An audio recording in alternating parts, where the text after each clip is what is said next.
Hello and good Thursday. Thanks for being here on the 21st day of July. Weather-wise, tomorrow, as far as the actual temperature, looks to be the peak for the next several days at 91 estimated for the viewing area. However, there's not much solace in the fact that we're going to see the upper 80s thereafter, 88, 89 degrees, because as the calendar goes on and increases, so does the humidity levels, and that will all factor to really have heat indices pretty much really close to the triple-digit mark tomorrow and through your weekend. And we're also talking about some scattered right now. It looks as though showers, maybe thunderstorms, that will start to develop out of all of that energy in the atmosphere. Your forecast has changed, though obviously the pattern still remains the same.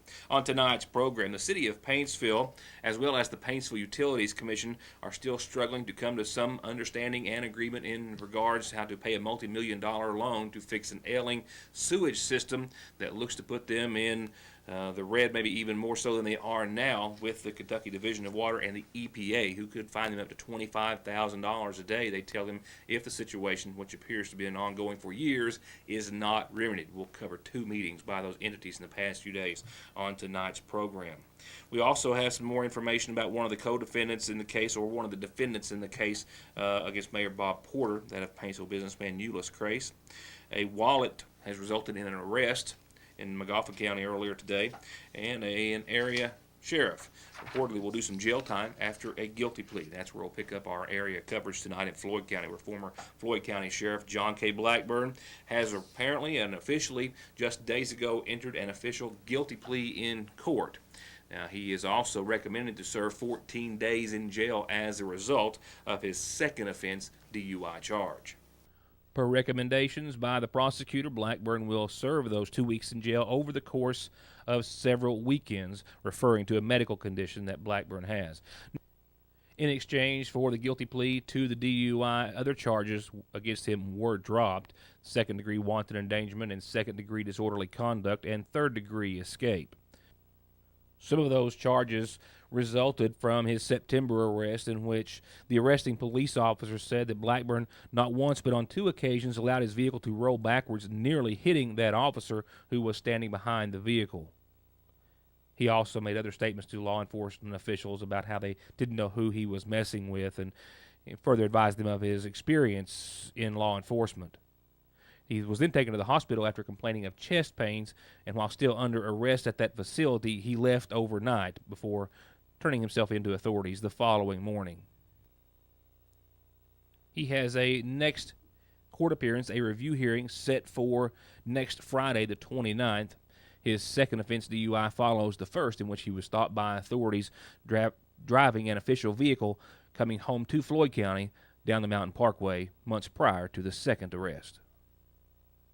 Just earlier this week, I covered in part matters related to the upcoming trial of Paintsville Mayor Bob Porter, which is set for this coming Tuesday in Pikeville in federal court.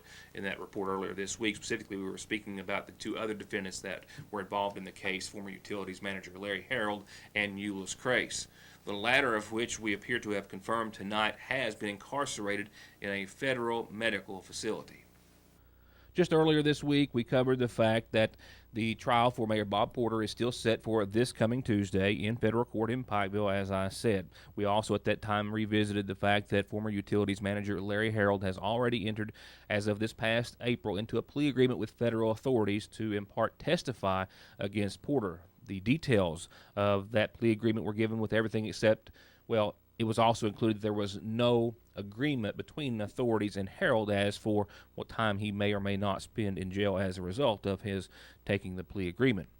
Nevertheless, we also covered the fact that Paintsville businessman Euless Crace had a court appearance set for this past Thursday, with all the records thereafter being sealed. However, just today, through a federal inmate locating service, that service shows that 70-year-old Euless Crace is an inmate in the Federal Medical Center in Lexington, an administrative security federal medical center with a minimum security satellite camp. It has a total of 1,585 inmates. The federal site gives no other details about any of the terms of incarceration, charges, or any release date, saying simply unknown to all of that information. It only confirms that 70-year-old Euless Crace is lodged in the Federal Medical Center in Lexington.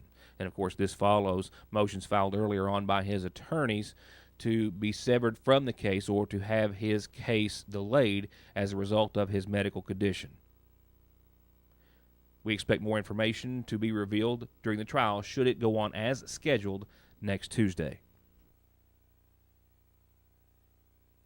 For high-speed internet starting at 15 meg for all of your gaming, movie, home, and business solutions, or to watch TV, including your favorite local channels without a contract with hundreds of channels and digital and HD quality, and to stay connected 24/7 with friends and family, a direct line to 911, or to give your business the link it needs, choose telephone service you know is always there. Just click on their link on this site to find out how affordable the latest technology in communications can be. Foothills Communications. At about the same time we started the program tonight, McGoffin County Jailer Brian Montgomery was transporting a local woman to the Big Sandy Jail for theft charges after reportedly stealing a wallet in a Sagersville business. More on that in just a few moments. Right now, coverage of actually a couple of meetings in Johnson County over the past several days will begin with a special joint meeting of the Paintsville Utilities Commission and the Paintsville City Council. This was held this past Friday on the 15th. The purpose was of discussing how the commission could pay or repay a $2.1 million loan that would go along with a $4.9 million grant to all fund a $7 million sewer renovation project for Paintsville and Johnson County to update the wastewater system. The initial plans were to impose a more than $8 a flat fee on all accounts, something that the City Council was opposed to doing. And as a result, the Utilities Commission went back to the drawing board, so to speak, and came up with a revised set of rates, an adjusted rate, if you will, a lower flat fee for the majority of their customers and a percentage thereafter for their largest users. These adjusted rates were the result of the Paintsville City Council not wanting to put a flat $8.42 increase on all customers across the board when the Utilities Commission was before them back in June. The Water Commission says that they risk being deemed non-compliant unless they address the failing system and that time is running out, facing upwards of $25,000 in fines per day from the Kentucky Division of Water for violations that go back to 2011. But it needs to be done now, is what you're saying. But for us to be in compliance, it needs to be done now. Yeah, if you're not, if this doesn't go through, if you vote it down, then Division of Water can start applying the fines and then restricting taps. Actually, we were placed under an order back in 2012, and in response to that order, the orders of non-compliance, in response to that, we did a corrective action plan and tendered that to the state. And I think Dewey went down and actually had a meeting in Frankfurt to essentially buy time until we could come up with a funding mechanism and the engineering to get it done. And so they've been, the state's been held at bay since essentially 2012. But it's the point now. It's they're demanding it be done, and it be done now rather than later. My issue with it is you're talking from 2012 you put under an order, and you wait to 2016 now to charge $8.49 on everybody's bill, and the economy, and we're losing people in Paintsville right and left, and losing, people selling their houses. Look at the houses for sale. You all should have directed, in my opinion, as I said at the council meeting, I'm not saying anything I didn't say. I think it should have been addressed then as far as, same thing with the water plant. When we did the water plant, I've been on this council for 14 years and we built that water plant. When they started, it was only going to be $6, $8 million. We ended up like 32, 34 million in it or something like that, didn't we, or whatever. I think closer to 23, but that's... Well, okay, at 23, but that's still quite a bit. What's $10 million? What we have to do is figure out something besides just hitting everybody with $8.49. That's what I want to do. That's what we're gonna sit here and do. That's all I'm trying. And $8.49 straight across is the easy way to do it. It's the easy way to do it. There's going to be some work to do it if you try to do it on a scale, if you scale it. So well, one is more guaranteed than any other. You know what your customer base is. You know your customer count, and it stays pretty steady. Yeah. If you try to do it on the back end with some of your higher end customers, again, there is some gamble on that in that those customers will always be there. I'm just saying that you're running the risk, if you're hiring customers, if you lose those high-end customers, that you're not going to be able to pay for the project. And that's the reason that rural development takes the position they take. You've got a customer count. They know if you've got a customer count, if you spread it system-wide, you're going to be guaranteed that it's going to be paid. And you're So going to rural development is the one who suggested a flat rate per individual? Yes. Yes. After much discussion, the Water Commission approved a $4 increase to their minimum customers, making their bill a total of $20.49. That's anyone using up to the 2,000 gallon minimum. The majority of their customers would fall under that category. For others, another 15% for those customers who use between 2,000 gallons and 100,000 gallons. For those over 100,000 gallons, a 7.5% fee for every 1,000 gallons. The joint meeting was later adjourned with the City Council saying that they would bring the adjusted proposal for a vote at this past Monday's Paintsville City Council meeting. And after much discussion therein on the $4 rate added to the majority of the smaller customers, and the equivalent of about an 8 to 10% increase on those large sewer customers, Councilman Sean Thompson made a motion to go with the adjusted proposal. Ultimately, I mean, like I said, I think they, just like us, nobody there getting paid, none of us getting paid. They're trying to do what's best for utility. We're trying to do what's best for the city, and ultimately, I think this is a more fair solution than what was initially presented to us. So I don't know. I mean, I'm gonna stick my neck out there. I'm gonna go ahead and take the poo-poo end of the stick and say, I make a motion that we authorize utilities to raise based on this Exhibit 1, which is a flat 4, then 15, and 7.5. I'll make that motion. And it'll obviously die for lack of a second. Not yet. It would have been easier had back in 2012 or whenever, when utilities known this was going to come about, had it been implemented a little bit at a time. So the people could have gotten used to it, and next year we're going to get another increase, and so on and so on. But, times are tough for a lot of people. Yep.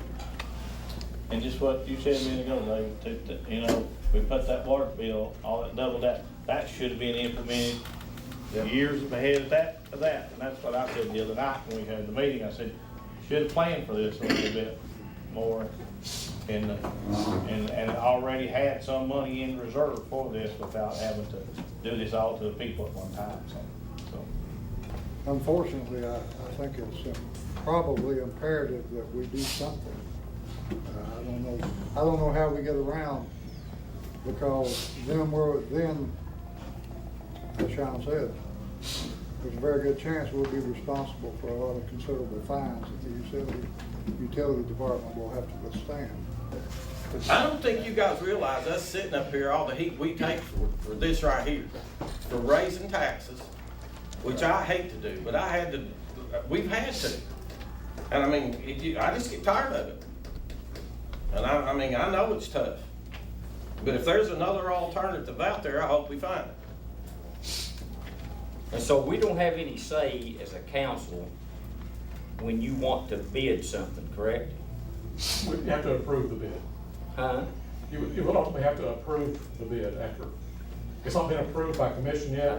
I didn't say that. We as a council have no say when you want to bid for something, correct? In other words, you don't have to come and ask us about Before you bid. Before you bid it. Actually, this project was, No, I'm saying, if you want to bid something, do you have to come and ask our approval for you to bid? to my knowledge, but I Okay. could be wrong. And you're sitting there asking us now to vote on an increase for the citizens. You see what I'm getting at here? I mean, we're put in a pretty tough situation.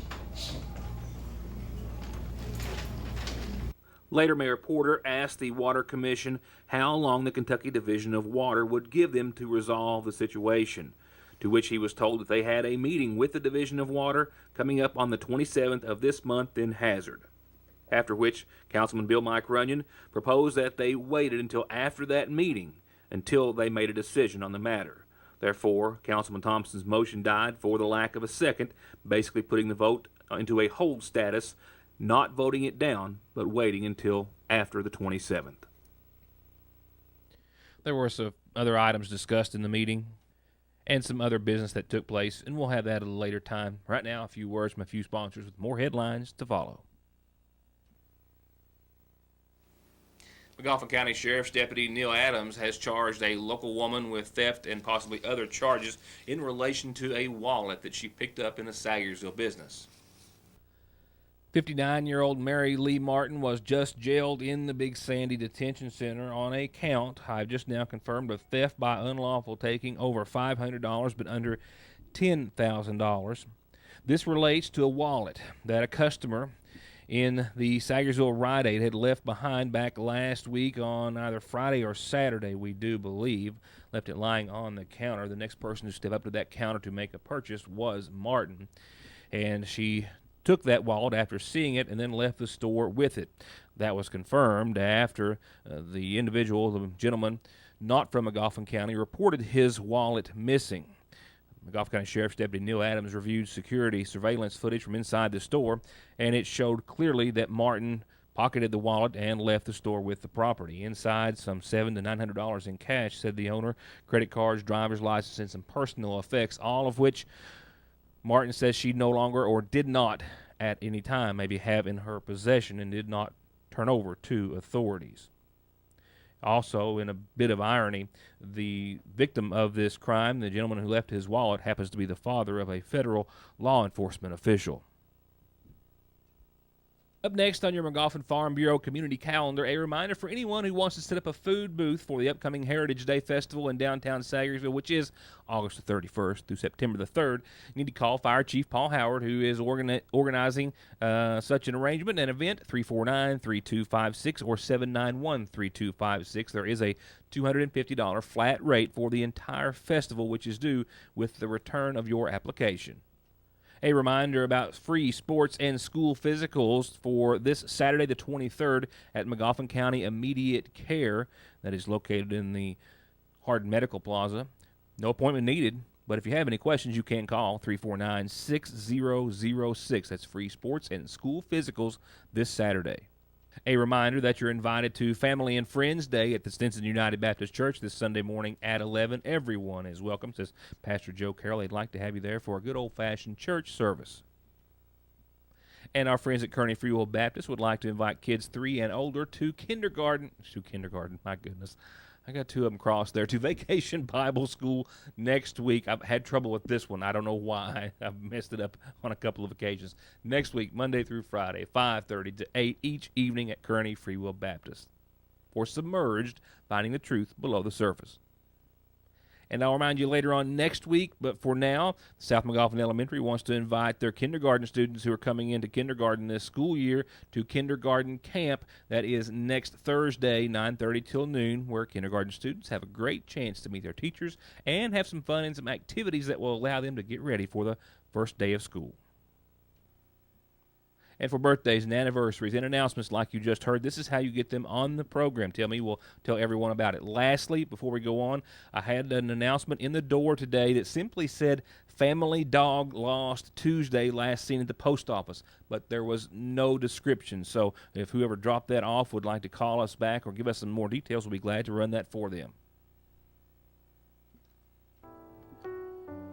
And a reminder of services to be held tomorrow beginning at 11 in the morning in honor of 86-year-old Danny Patrick, Charles Danny Patrick of Florida, formerly of McGoffin County, who passed away in Florida, first married to Helen Morris Patrick, who preceded him to death, and survived by his wife, Pansy Salyer Patrick, son Danny Joe, and daughter Diane Holbrook.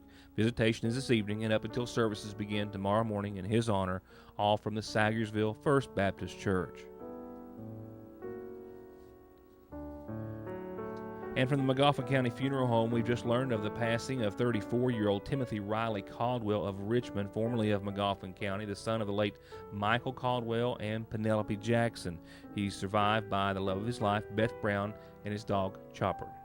Visitation will be after 4 o'clock tomorrow and prior to Saturday services, which begin at 1, all from the McGoffin County Funeral Home.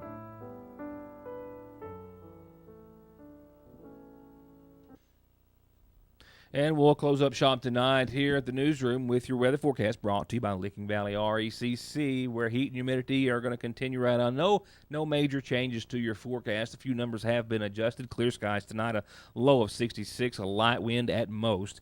Tomorrow for your Friday, look for the 90s at 91, maybe even a degree or two better. Heat indices will make it feel much closer to 98, 99, maybe even the triple-digit mark. Lows tomorrow night we'll see close to 69 degrees for your nighttime low on your Friday. A 20% chance of showers and thunderstorms tomorrow night.